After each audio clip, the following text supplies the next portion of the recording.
Hello, I'm William Shakespeare, and I'm here, like you, in isolation too.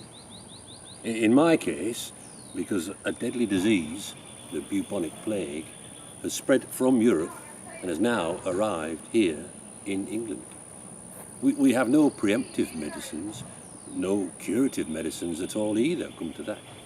All we can do is remain indoors or in our gardens and hope that this dreadful virus passes by and can find no further victims, and eventually it'll end.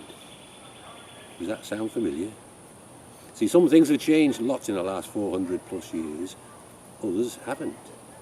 And over the next few weeks, I want to look at a few things in my life that are different or the same as in yours.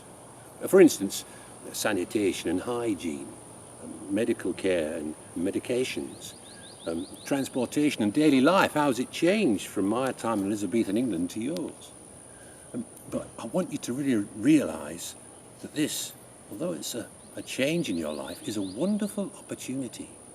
I wrote my sonnets in isolation. I wrote some of my most famous plays like King Lear when I was stuck here in my garden in Stratford. And this is a great opportunity for you too. While you're at home, not doing your normal routine of commuting to work or being stuck in an office or at school, you can let your mind explode. You can pick up a quilt, pick up a pen, and you can start to write.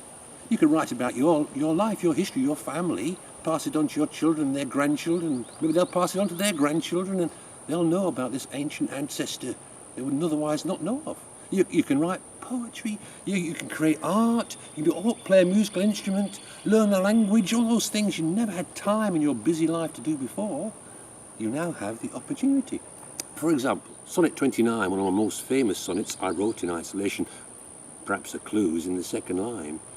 I, all alone, beweep my outcast state. And then, halfway through the sonnet, when I'm thinking about my love, I go, happily, I think on thee.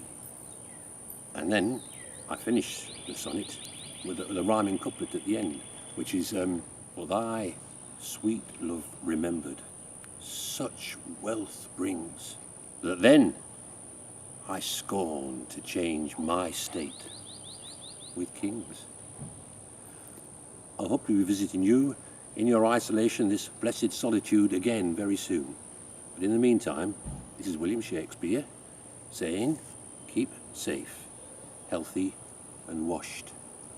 God bless.